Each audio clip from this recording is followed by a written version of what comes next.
नमस्ते। मेरा नाम डॉक्टर प्रणव वर्मा है और आप लोग को थोड़ा आश्चर्य हुआ होगा कि एडीजी जो आनंद सर का सुपर 30 है बैच, उसमें एक नया शख्स आया है।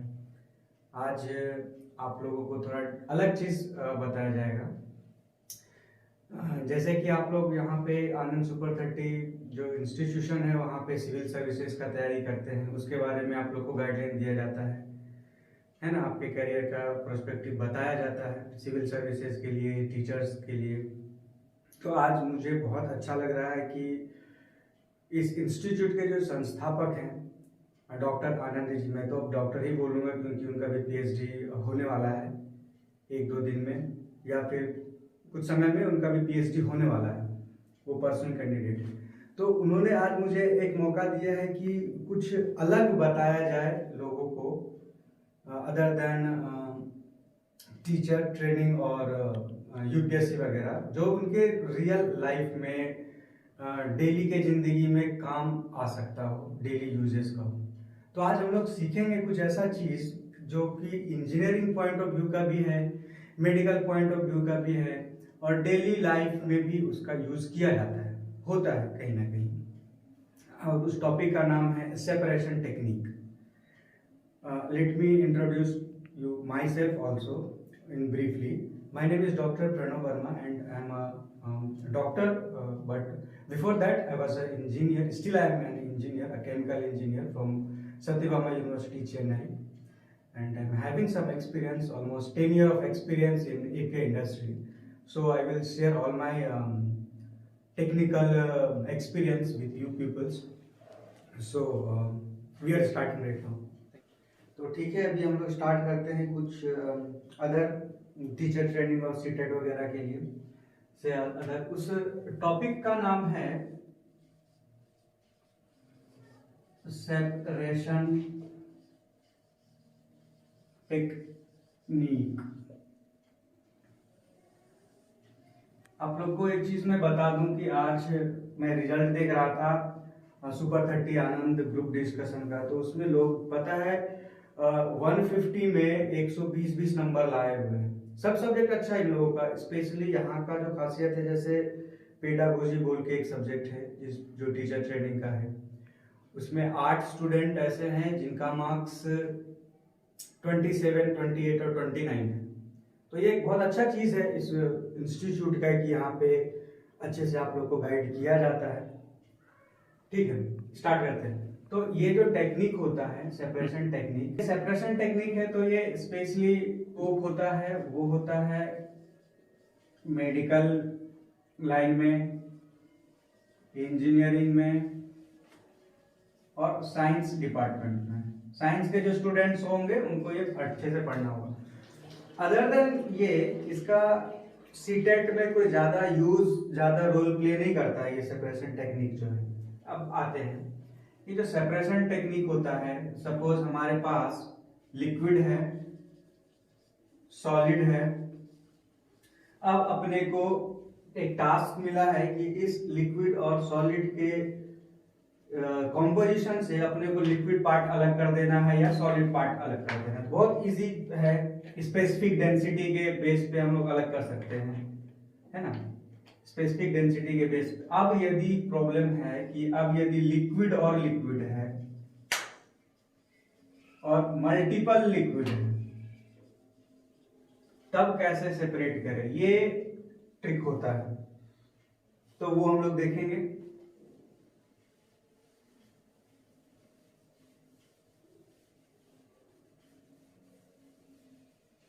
अभी सेपरेशन टेक्निक का स्कोप मैंने बताया आप लोगों को।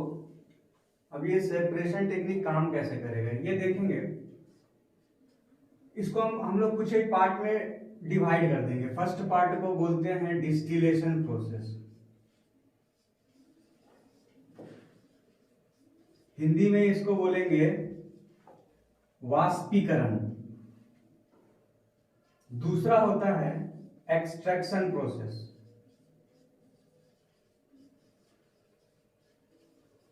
तीसरा होता है लीचिंग प्रोसेस,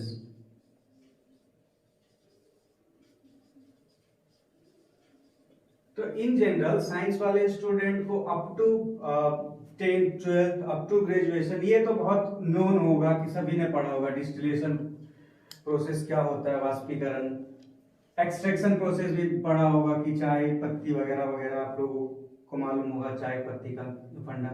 अब थोड़ा ब्रीफ में देखते हैं कि डिस्टिलेशन प्रोसेस काम कैसे करता है। अपन लोग जो सोचते हैं बहुत सारा केमिकल है जो बनता है, वो कैसे बनता है, कैसे तैयार होता है, वो फंडा हम लोग देखेंगे।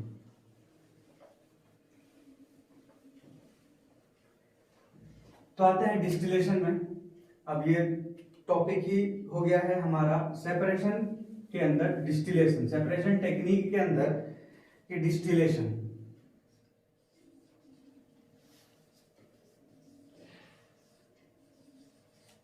ठीक है। तो डिस्टिलेशन में क्या होता है कि सपोज एक कंटेनर है और उसमें कुछ एक सॉल्वेंट्स है, कुछ कंपोजिशन ऑफ मिक्सचर है, like hydrogen is there with oxygen, that is water is there, acetone is there, methanol is there, and likewise so many other chemical components are there. Now I have given a task to separate out any one specific chemical out of these this solution. So how I will separate this? Suppose I have to separate out methanol out of this solution. This is the container of 100 liter. Up to this some mixtures are there. It contains water also, it contains methanol also, it contains acetone also, likewise any other thing. अब जो chemical industry होती है उसमें कुछ reprocess होता है, process होता है, तो ये वेस्टेज आता है, ये वेस्ट होता है, ये वेस्ट होता है। ठीक है, बाई प्रोडक्ट साइड प्रोडक्ट बन के निकलता है। तो उस बाई प्रोडक्ट में से कैसे हम किसी एक केमिकल को वापस यूज में ला सकते हैं, उससे हमारा पैसा भी बचेगा, ईंधन भी बचेगा, लोगों को काम भी मिलेगा यदि देखा जाए तो, क्योंकि इस प्रोसेस को करने के लिए मैन पावर चाहिए। ठीक है।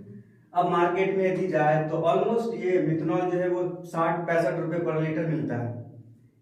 टन्स में ये वेस्ट प्रोडक्ट आता है कंपनियों से, टन्स में। अब 65 रुपए के हिसाब से मुझे यदि 1000 लीटर मिथनॉल भी चाहिए तो बहुत हो जाता है मैन्युफैक्चरिंग कॉस्ट। अब इसको हम लोग कैसे सेपरेट करेंगे? तो इसका दो तरीका है सेपरेट आउट करने का। यदि ये जो इसको अपन बोलते हैं रेसिड्यू, केमिकल इंजीनियरिंग के लैंग्वेज में रेसिड्यू बोलते हैं, ये रेसिड्यू ऑफ प्रीवियस ऑपरेशन बोलते हैं। अब यदि इस सॉल्यूशन में if that solution contain only 2 component, suppose one is water and another is methanol, and these two methanol and water is soluble, एक दोनों में वो इजीली मिक्स हो जाता, मालूम नहीं कि पानी कौन सा मिथनॉल कौन सा। अब ये तो मिक्स हो गया तो ये तो वेस्ट हो जाएगा, अपन फेंक देंगे इसको। क्या करना चाहिए? इसको डिस्टिल आउट कर लेना चाहिए। उससे क्या हो गया, हमारे मिथनॉल वापस हमें मिल जाएगा, पानी वापस पानी बन जाएगा। कैसे बनेगा? ये चूंकि सॉल्यूबल है एक दूसरे में, तो अपन इसका फेज सेपरेशन नहीं कर सकते on the basis of specific gravity. करना बहुत टफ है। तो हम लोग क्या करते हैं, इसको लेकर के जाते हैं डिस्टिलेशन प्रोसेस के लिए। हाँ, अब मन में आपके डाउट हो सकता है कि ये क्या नया नया चीज, नया नया वर्ड आ रहा है।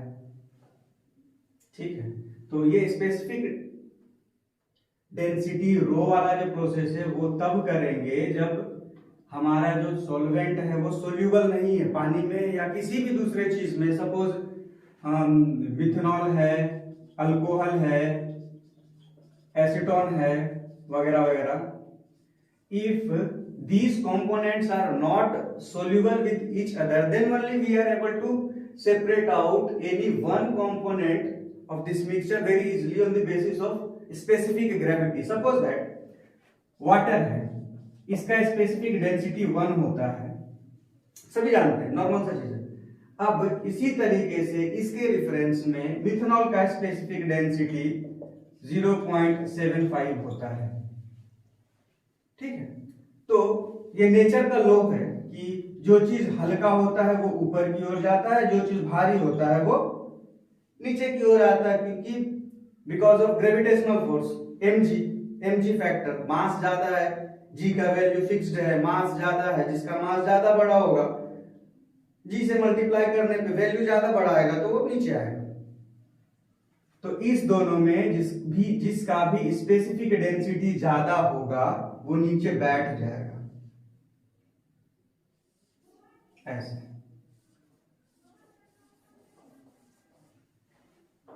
और यहां पे एक लेयर बन जाएगा। हिंदी में अच्छे से समझने के लिए मैं बताऊं तो पेट्रोल और पानी कभी मिक्स नहीं होता, तेल और पानी कभी मिक्स नहीं होता, because of this specific gravity, है ना।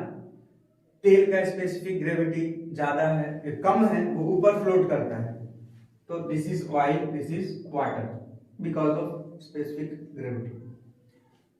Now we come back on our topic, that is distillation.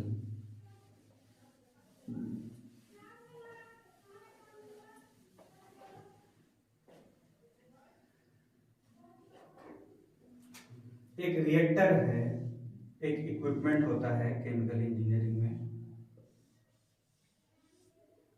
ठीक है। इसके अंदर सपोज 1000 लीटर वो रेसिड्यू है, जो वेस्ट मटेरियल बच गया है, इसके अंदर है। अब अपना काम है कि इस रेसिड्यू में से अपने को मिथेनॉल निकाल लेना है। ये मिथेनॉल बहुत सारे चीज में यूज होता है, समटाइम्स मेडिसिन में तो ऑलमोस्ट 90% कोई भी फार्मास्यूटिकल्स कंपनी में आप जाओ, मेडिसिन बनती है, लोग कहते हैं सिट्राजिन हो, एनीथिंग, कुछ भी हो, तो ये मिथेनॉल, एसीटोन, टॉल्विन वगैरह ये सब 100% चाहिए ही चाहिए होता है, टन्स में इसका कंजम्पशन होता है। तो इसको हम सेपरेट आउट करना है। इसके लिए we have to just know one thing, the boiling point.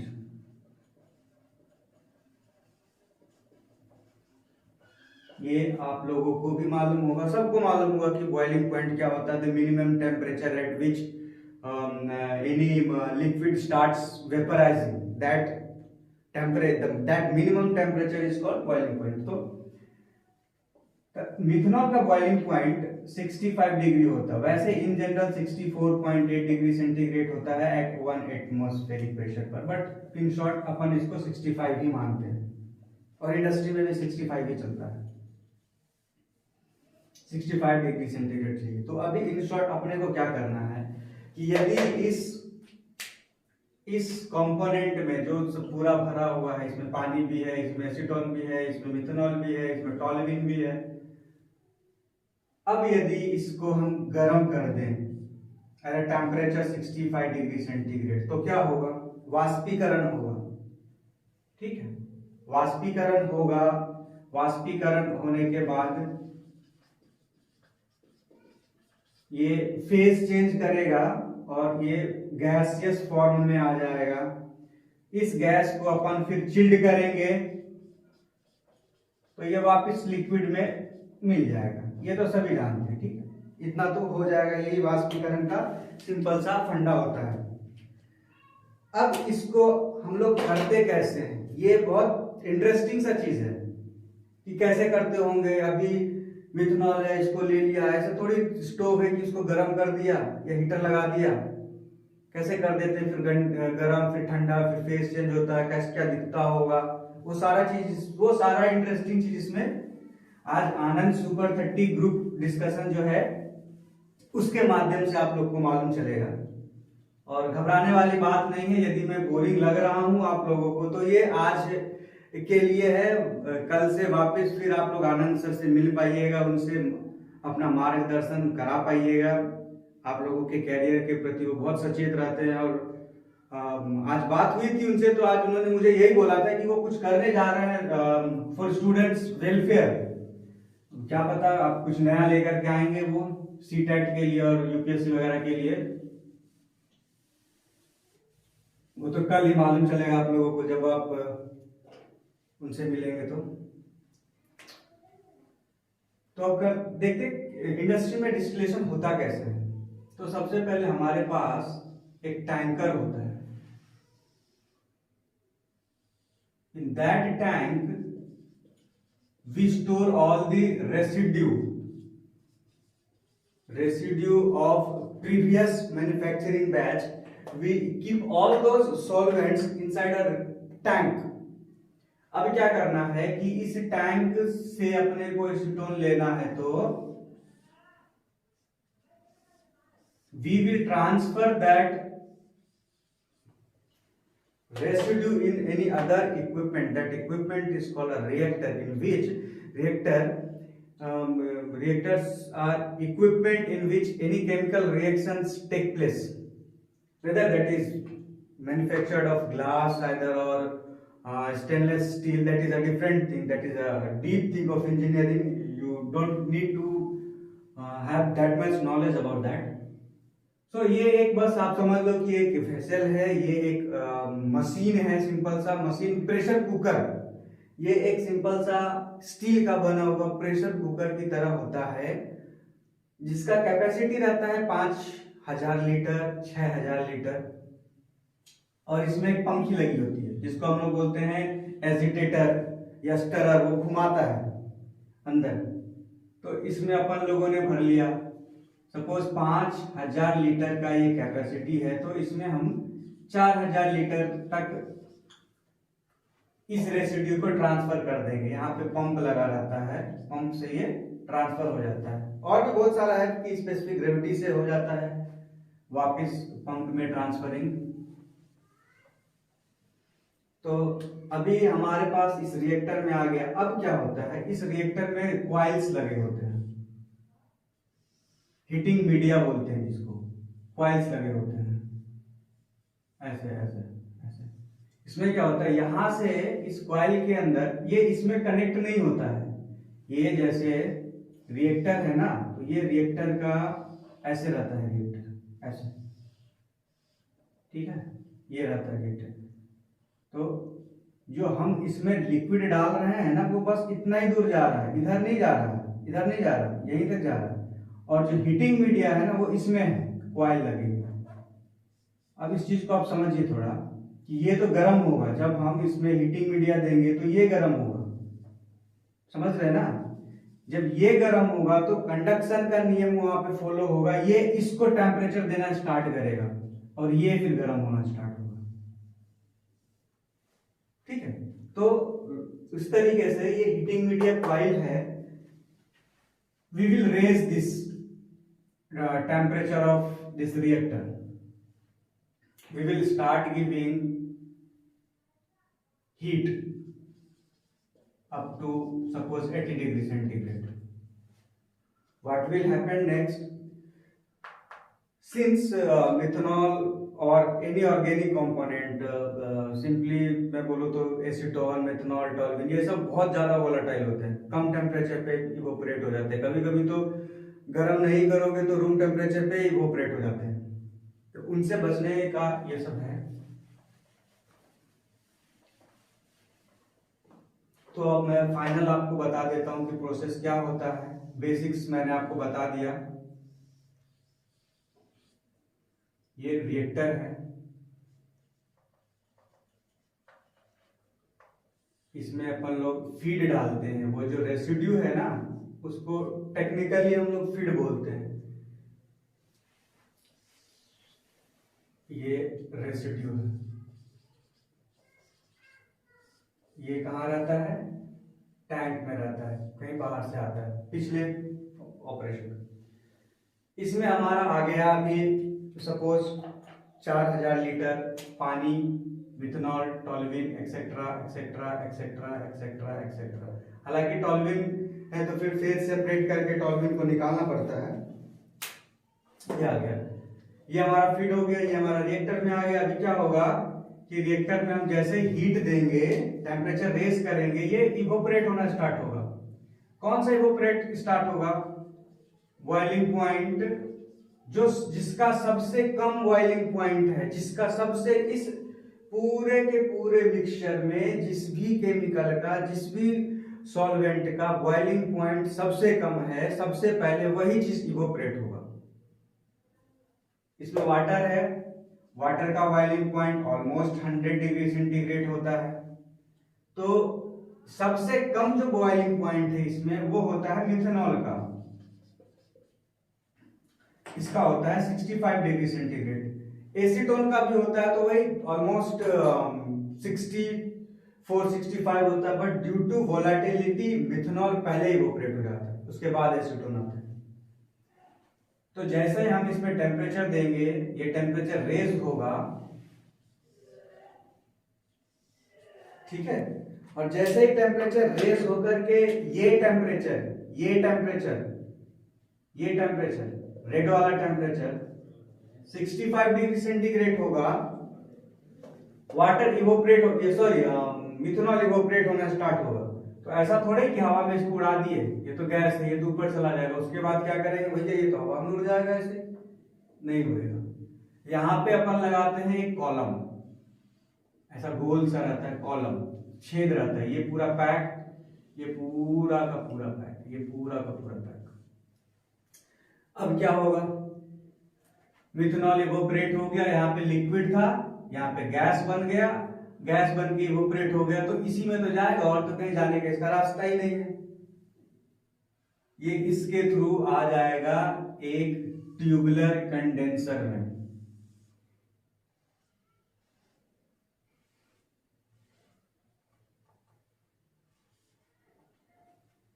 और इसमें भी लगे होंगे कॉइल्स, इसको बोलते हैं कंडेंसर। तो यहां पे क्या होगा, डेल्टा टी काम करेगा। सपोज स्टार्टिंग टेम्परेचर जो इस रिएक्टर का था वो तो रूम टेम्परेचर होगा, 30 डिग्री था, हमने इसको कुछ हीट दिया, उसमें कुछ एनर्जी कंज्यूम हुआ होगा, forget about all those calculations. T2 दिया, दैट इज बॉइलिंग पॉइंट दिया, तो अभी इसका टेम्परेचर हो गया 65 डिग्री सेंटीग्रेड। अभी 65 डिग्री सेंटीग्रेड हो गया, तो ये क्या हो गया, ये लिक्विड में था, ये गैस में बन गया।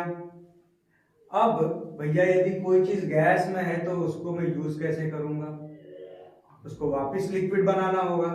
तो वापस लिक्विड बनाने के लिए जो प्रोसेस होता है वो सभी साइंस के स्टूडेंट जानते हैं, उसको बोलते हैं कंडेंसेशन।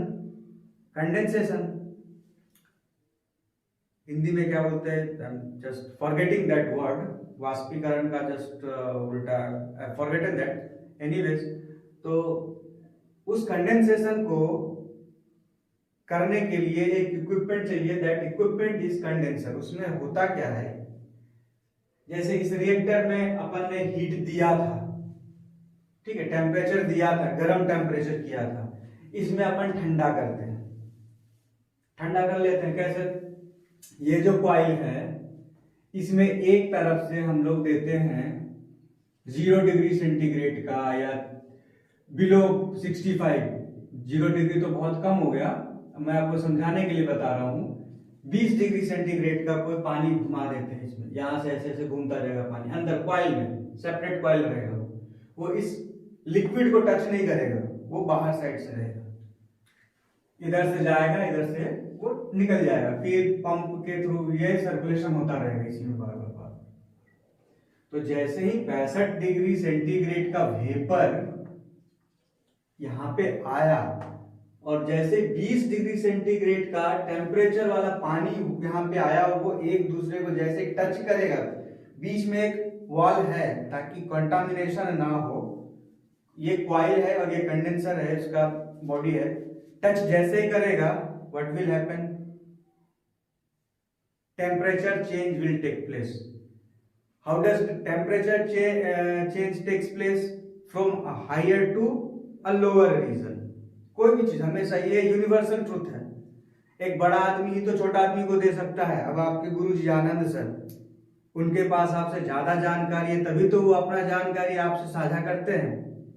उसी तरीके से अभी जो हमारा T2 टेम्परेचर था बॉइलिंग पॉइंट का इस वेपर का, वो तो 65 डिग्री है। अभी मैंने इसको वापस टेम्परेचर दे दिया T3 क्या, तो लो भैया 20 डिग्री सेंटीग्रेड। अब ठंडा क्या हो जाएगा, 35 डिग्री का अंतर आया ना, 5 10 3 2 5, ठीक है।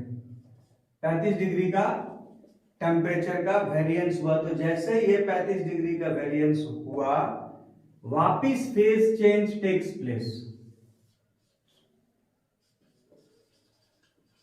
Phase change will take place.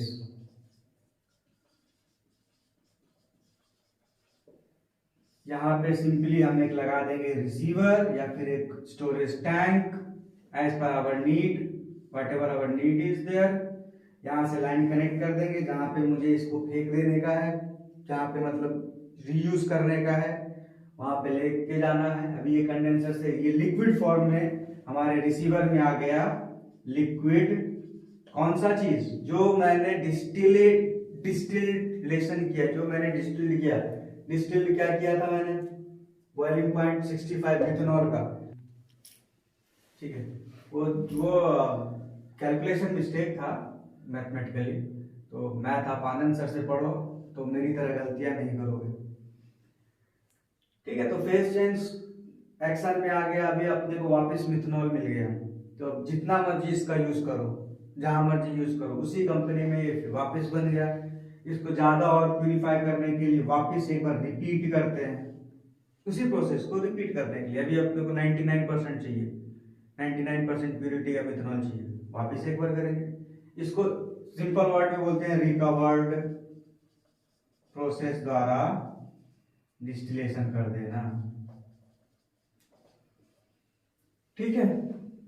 अब एक्चुअली मैं आप लोगों के फील्ड का हूं नहीं, सीटेट और टीचर ट्रेनिंग का हूं नहीं। आज संजोग से मैं आनंद जी से मिला था, तो मुझे उन्होंने बोला कि लोगों को बताइए कुछ ऐसा कॉमन चीज जो इन जनरल उनके लाइफ में हो, यूज में हो। इसी तरीके से हमारा वाटर भी डिस्टिल्ड आउट होता है, जो पानी वाला हम लोग पीते हैं ना डिस्टिल्ड वाटर, तो वो भाई पानी में से सारा चीज निकाल लेता है डिस्टिल्ड करके, जो जो उसको चाहिए, जो केमिकल्स वगैरह अच्छे चाहिए, मिनरल्स। तो मैंने बताया है, अपनी तरफ से कोशिश किया है कि आप लोगों को जानकारी अच्छा लगे, इंटरेस्टिंग लगे। अदर देन आप अपना सीटेट का तैयारी कीजिए, आप अपने यूपीएससी का तैयारी कीजिए, आनंद सुपर 30 डिस्कशन ग्रुप में आइए।